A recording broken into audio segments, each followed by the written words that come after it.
Nuestro primer invitado es alguien que ha sido decano del Colegio de Abogados de Lima, ha sido fiscal superior y ha tenido una experiencia muy importante e interesante. Ha sido primer ministro por breve tiempo, pero un tiempo muy intenso.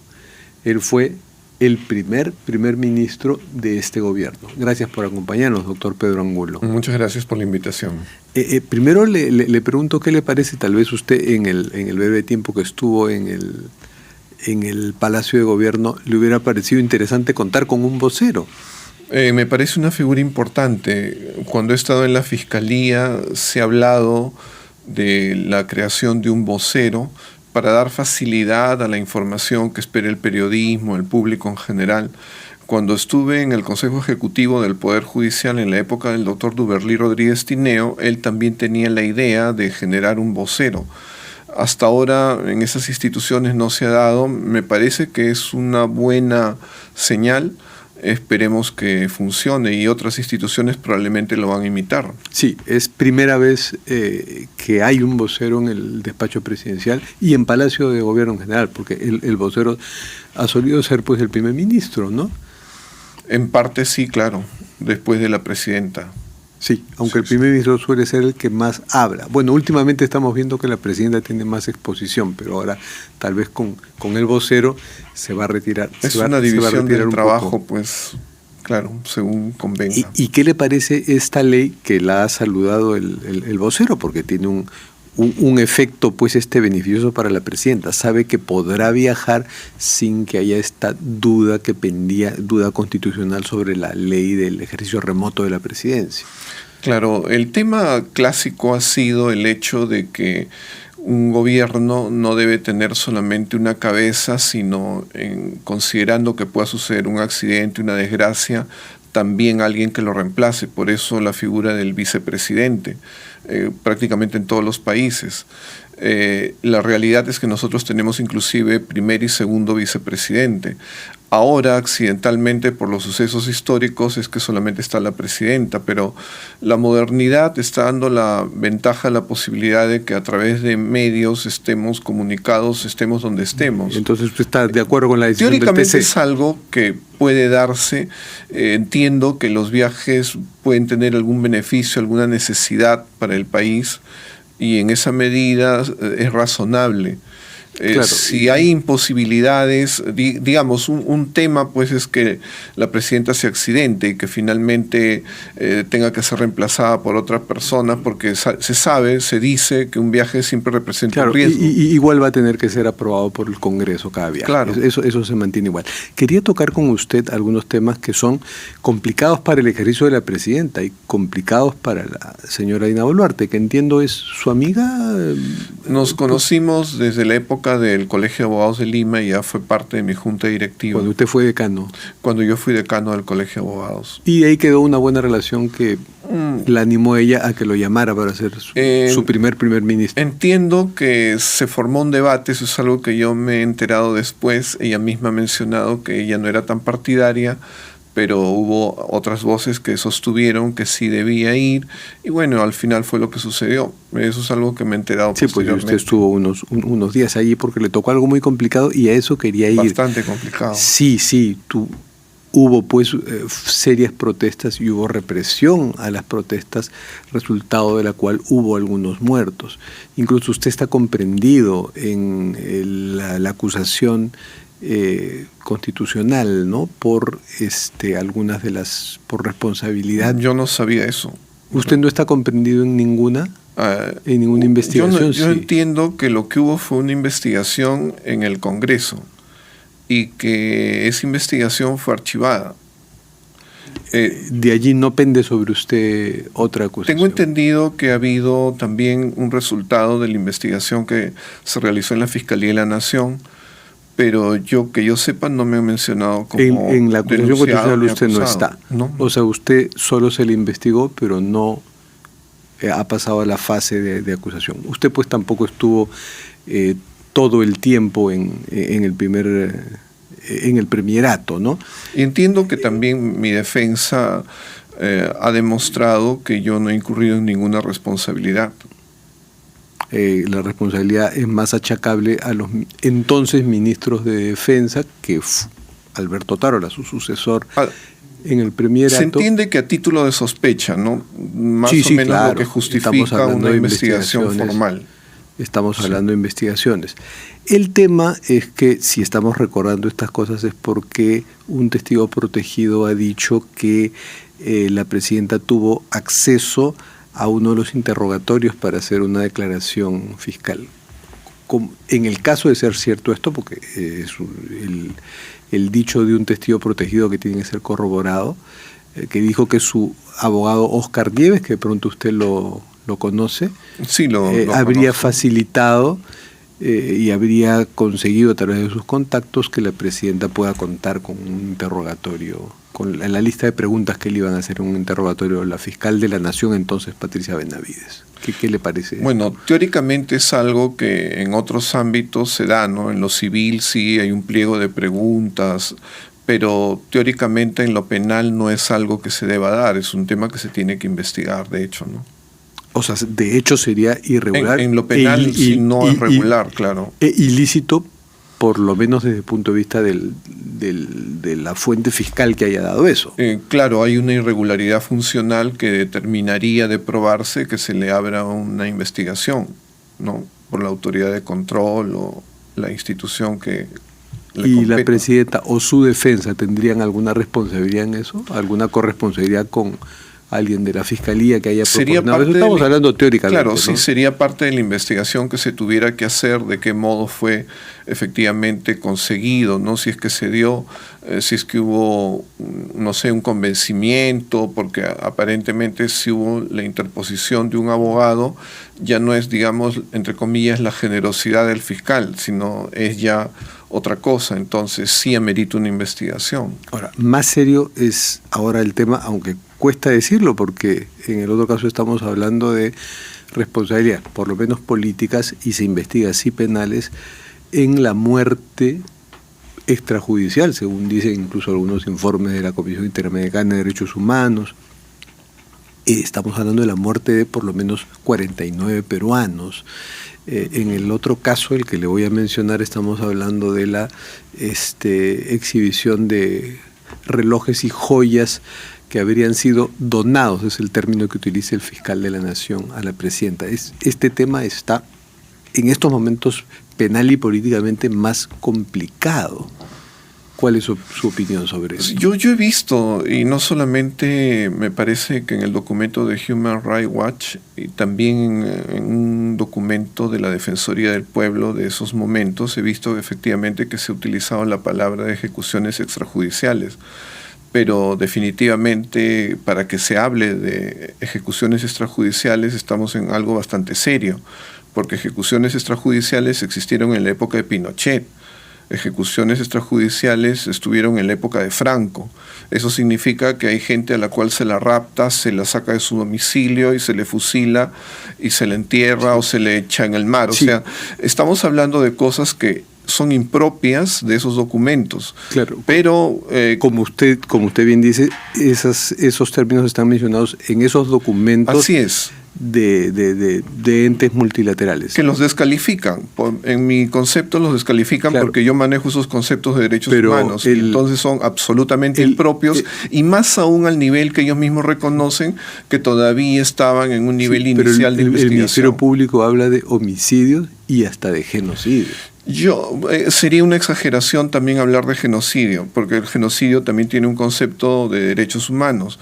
Lo que sí podría ser es que ha habido homicidios. Eso yo lo dije en la época que era ministro. Por supuesto, admite claramente podría esa ser, podría ser porque, y no digo que haya dolo, porque en esos momentos, cuando se enfrenta una persona a otra y está en juego su vida y surge la adrenalina, las personas no se controlan totalmente y pueden disparar. Claro, aunque hemos visto casos con fotos, videos que se ha disparado Hay a gente que no parecía ser un peligro. No, estoy de acuerdo con usted porque sí he visto que como 3 creo que se paran y cada uno está así apuntando y ni siquiera arriba, tampoco hacia los pies, sino más o menos al cuerpo, y son varios que están ahí. Eso habría que decir, claro, si alguien se los dijo, si ellos lo hicieron. En lo que coinciden varios observadores críticos es que hubo un discurso político que estuvo muy cargado hacia la estigmatización de los que protestaban, se les asumía que eran asusados por gente filoterrorista y que había mucha violencia innata allí. Entonces ese discurso, ¿no?, llega a los efectivos del orden y puede hacerlos más propensos a disparar. Pues yo no creo eso, porque algo que se dice. Lo que yo, con esa idea, yo estaría pensando que todos los efectivos antes de ir a una misión están todos leyendo su periódico y dejándose influenciar. De lo que yo sé es que esas personas prácticamente tienen que estar escondidas, no están leyendo periódicos ni tienen acceso a esta información, sino que actúan. Es más, la sensibilidad, por ejemplo, que es todo lo contrario, la de los chicos que se metieron al lago y que se ahogaron teniendo armas y no dispararon. O sea, es muy difícil decir qué es lo que pudo suceder en un escenario que está muy lejos de nosotros y nosotros especulamos. Pero lo que yo sí podría decir es que en realidad hubo un discurso, pero que yo lo veo reflejado en periódicos. Habían periódicos que eran los que en las primeras planas decían ya se han identificado a los terroristas y son tales. Pero tampoco creo que los policías y militares, porque hubo también militares involucrados, sobre todo en Ayacucho, usted vivió eso, pues fue el 15 de diciembre, usted salió el 21, ¿no? Sí. No creo que hayan leído periódicos de un lado o del otro, pero claro, ese discurso les llega pues a través de sus superiores, ¿no?, que están imbuidos. Ahí hay responsabilidad. Estamos yéndonos contra posibles terroristas, ¿no? Ese discurso. Ahí puede haber un nivel de responsabilidad. Contribuir al resultado fatal. Yo creo fatal. Que puede haber una responsabilidad, pero dependiendo de cómo se orientó ese discurso. Porque el hecho de decir que habían asusadores era algo real y era algo que no se debía ocultar y era algo que convenía que la población misma que estaba siendo asusada lo sepa. Y eso no le gustaba a los asusadores. Se sentían ofendidos de que les digan que ellos estaban incentivando a la gente a salir a la calle y a poner en peligro su vida. Entonces, los que estaban ahí interesados en que eso no se diga eran precisamente los asusadores. Entonces, lo otro quería decir poner en atención a las personas. Los asusados también se sienten maltratados. No los siempre. Supuestos asusados. No siempre. Los porque nosotros están diciendo que yo no tengo criterio para discernir, sí, para protestar. Pero no todos. Hay gente que la sacaban de su casa. Yo recibía llamadas de, por ejemplo, la zona de Andahuaylas, que a escolares, los profesores los estaban sacando a la calle. Yo no soy un ignorante de mi país y yo tengo comunicación y tenía en esos momentos de primera mano y eran personas que estaban desesperadas por las cosas que hacían porque estaban tomando territorios. Y hay gente que ni las usaron ni las sacaron de su casa, sino que estaba regresando a sus casas y pues le dispararon también. Gente que ni siquiera estaba participando. Claro, ese es otro tema. Yo sé, por ejemplo, una persona que estaba recogiendo a otro y que le dispara.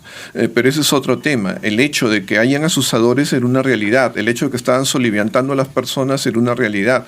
El hecho de que había dinero del BRAE, dinero de la minería ilegal para hacer eso y de los políticos que estaban perdiendo poder, ¿no? Era una realidad. Y eso había que frenarlo. Muchos factores contribuyen a una muerte, desgraciadamente. Así es. Y las investigaciones están muy lentas. Y no todo es manejable. Y las investigaciones van muy lentas. No sé, las dificultades que tienen. Yo he sido fiscal y yo saqué una estadística en una época que se quería que las investigaciones terminen en 1 año y los homicidios en promedio terminan en 4 años. No es fácil demostrar un homicidio. Pero cuando hay un interés político y personajes políticos de por medio, debiera ser más probablemente rápido sí. Y más riguroso, por supuesto.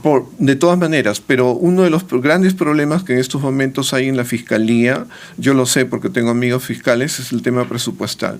Yo no sé qué pasa, pero realmente hay un problema grave de presupuesto. En la Fiscalía hay un grave problema al máximo nivel, que es la situación del ex fiscal de la Nación, Patricia Benavides, ¿no?, que el 6 de junio, si no es destituida por la Junta Nacional de Justicia, que está coja, volvería a ocupar su cargo, lo que es políticamente inviable.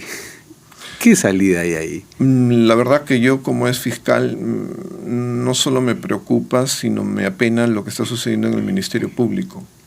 Definitivamente, en mi época nosotros podríamos tener discrepancias, pero no habían enfrentamientos. En mi época, por lo menos, no se filtraban noticias, informaciones, y directamente los fiscales no estaban unos contra otros, ¿no? Es una pena lo que yo veo que sucede ahora. ¿Pero le parece que Patricia Benavides no debiera regresar?